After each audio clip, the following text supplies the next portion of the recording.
Então essa região de Sitim ficava nas planícies de Moabe, ficava a nordeste do Mar Morto, próximo ao Jordão, e o local era também chamado Abel-Sitim. A pergunta número 6, cite um fato desagradável ocorrido em Sitim no passado com o povo de Israel. Então, aí foi que ocorreu a tragédia espiritual e moral de Israel, quando o povo pecou com as mulheres moabitas no culto imoral a Baal-Peor, por conselho do profeta Balaão. Pergunta número 7, o que era necessário ainda para chegar a Canaã após atravessar o Jordão? Então era necessário caminhar em direção a Jericó, situada a cerca de 13 quilômetros a noroeste da junção do Rio Jordão com o Mar Morto. A pergunta número 8 aí, quando aconteceu a travessia do Rio Jordão pelo povo de Israel? Então ocorreu no dia 10 do primeiro mês, você pode ver Josué 4:19, exatamente no período das grandes cheias do Jordão. Pergunta número 9, o povo foi instruído a confiar na providência divina, não mais por meio da coluna e de nuvem de fogo, mas através de que agora que eles deveriam confiar na providência divina e seguir esta orientação que Deus estava dando. Então agora através da arca do concerto, deveriam seguir a arca. Pergunta número 10, o que representa a arca da aliança, que foi o ponto de partida para o milagre da travessia do Rio Jordão? O que representa então essa arca na tipologia bíblica? Então representa Cristo. Pergunta número 11, o que representa a madeira e o ouro puro com os quais era feita a arca? Então a madeira representa a perfeita humanidade de Cristo e o ouro a sua natureza divina. Então a madeira significando que Jesus, Deus mesmo, se fez homem, né? A sua humanidade. E o ouro representa que ali estava Deus mesmo, na sua realeza, no seu poder. E então, esse móvel, ele representava Cristo. Pergunta número 12. Para que a arca possui uma tampa de ouro chamada propiciatório? Então era sobre ela, entre os dois querubins, que permanecia a presença de Deus. Era sobre ela que no dia anual de expiação dos pecados do povo, o sumo sacerdote adentrava solenemente no Santo dos Santos e aspergia o propiciatório com sangue expiador do sacrifício daquele dia. Na parte número 2, aí, o tópico 2, Josué exorta o povo à santificação. O que era necessário que todos fizessem para que o Senhor fizesse maravilhas no meio do povo? Então, que reconhecesse o seu glorioso e infinito poder, se santificando cada um deles. Pergunta número 14. Por que o Senhor escolheu o dia em que o Jordão transbordava sobre todas as suas ribanceiras, pelas chuvas da primavera e pelo degelo da neve nas montanhas do Líbano? Por que Deus escolheu esse dia? Então, porque era impossível atravessar o Jordão naqueles dias. Daí então Deus mostraria que é soberano sobre tudo e sobre todos. Número 15 aí, marque com C as alternativas corretas quanto à santificação. Vamos ver. Então Deus é santo, portanto é necessário que o seu povo seja santo. A santidade é um atributo inerente à natureza de Deus, razão pela qual tudo que se associa a ele deve ser santo ou santificado. Contudo, a despeito de a natureza humana ser carnal e pecaminosa, pode santificar aí Deus o povo, né, através aí do Espírito Santo. Israel precisava entender que o milagre precederia a santificação, uma vez que o povo hebreu foi constituído e separado para a glória de Deus. Distinguir o santo do profano, abster-se de toda obra da carne, santificar-se eram condições imprescindíveis para que o poder de Deus se manifestasse no Jordão. A santificação é o principal requisito para as vitórias e conquistas do povo de Deus. Depois, aí na parte número 3, Josué apronta o povo para a travessia milagrosa. A pergunta 16, o que Josué asseverou ao povo de Israel, afirmando-lhes que eles não apenas atravessariam o Jordão, mas aniquilariam toda a oposição? Então, o Deus vivo está no meio de nós. Foi isso que Josué disse. Vamos em frente, porque o Deus vivo está no meio de nós. Deus vivo quer dizer o Deus poderoso, o Deus que age, o Deus que faz milagres, maravilhas. Ele disse, esse Deus está no meio de nós. Pergunta número 17 aí. Em que a garantia da vitória fundamentava-se? Então, fundamentava-se na santificação, obediência e no cumprimento de toda a estratégia divina.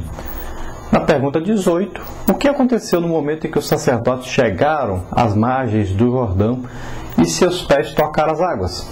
Então a correnteza que descia parou imediatamente, formando uma grande muralha lá na cidade de Adã, distante dali. A que distância ficava essa cidade então? Adã ficava a 25 quilômetros, ali ao norte, e as águas pararam lá, fizeram um grande monte, uma grande barreira, e pararam então de descer para o Mar Morto. Então o povo pôde passar. Então o povo passava e lá em cima, do lado direito do povo, lá em cima, em Adã, a 25 quilômetros, a água ali parou de correr. Foi barrada a água, fez ali um montão, né? E a água foi de lá para cá, começou a baixar, parou de correr. E o rio então foi baixando. À medida que os sacerdotes iam entrando, a água mais baixava. E quando os sacerdotes chegaram então no meio do rio, já não havia água nenhuma.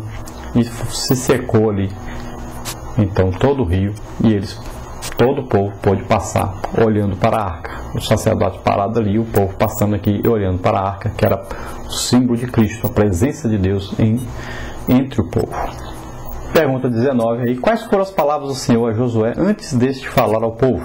Então Deus disse para Josué: esse dia começarei a engrandecer-te perante os olhos de todo Israel, para que saibam que assim como fui com Moisés, assim serei contigo. A liderança de Josué seria confirmada diante do povo, pois Deus o engrandeceria. O Senhor deu-lhe a certeza de que não estaria só. Então veja só que Deus dá sempre uma palavra de ânimo ao seu líder. E Deus disse: assim como fui com Moisés, eu serei contigo. E eu vou começar a engrandecer-te perante o povo a partir de hoje. Na pergunta número 20, por que os racionalistas, por não conhecer a Deus, têm dificuldades em acreditar nesse milagre? Então eles alegam que o texto é uma alegoria ou lenda, como se Deus dependesse de argumentos de homens para validar sua palavra. Então eles acham que é sempre aí é uma parábola, é uma lenda, é uma história fantasiosa e coisa e tal. E outros dizem: não, foi uma causa natural, aconteceu aí um terremoto e tal. Imagine, o terremoto marcou o dia lá, quando Israel estiver aqui na beira do rio para atravessar é que vai acontecer, né? Então foi realmente um milagre de Deus, indiscutível milagre de Deus. O povo pôde passar, as águas baixaram na hora que o sacerdote colocou o pé, as águas pararam lá em cima, começaram a baixar. Quando o povo passou, o rio estava seco. Quando o povo acabou de passar, a arca foi para a beira do rio, aí a água voltou a correr novamente. Então só pode ser milagre, não é coisa, um fato acontecido na natureza, um terremoto ou uma brincadeira, uma história, nada disso. É palavra de Deus. Palavra de Deus é palavra de Deus, não é história de criança, não é história de carochinha, né? É verdade, é a palavra de Deus.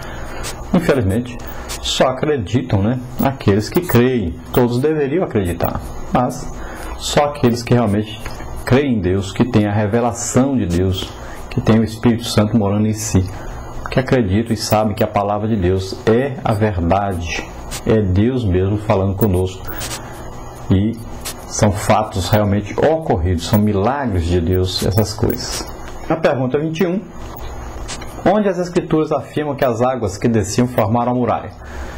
Então, a uma grande distância, perto de uma cidade chamada Adã, que ficava a 25 quilômetros ali de onde o povo atravessou.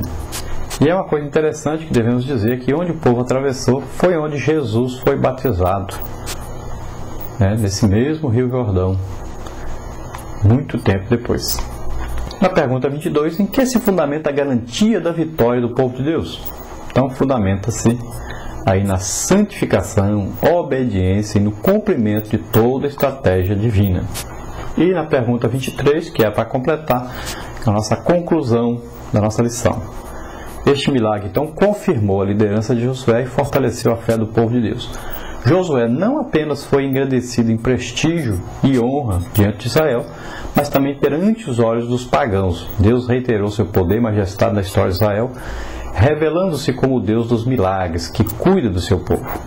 Então nós devemos ter fé em Deus, acreditar realmente nos seus milagres, no seu poder, nas suas maravilhas e também, além disso, santificar a nossa vida para ver esses milagres acontecendo em nossas próprias vidas. Não é apenas ouvir falar, ou ver, mas acontecer através de nós também. Deus quer usar a cada um de nós. E cada dia mais é necessário acreditar no poder de Deus, nos milagres de Deus, e pedir que esse poder se manifeste em nosso meio. É sermos canais de Deus para que esses milagres aconteçam em nosso meio.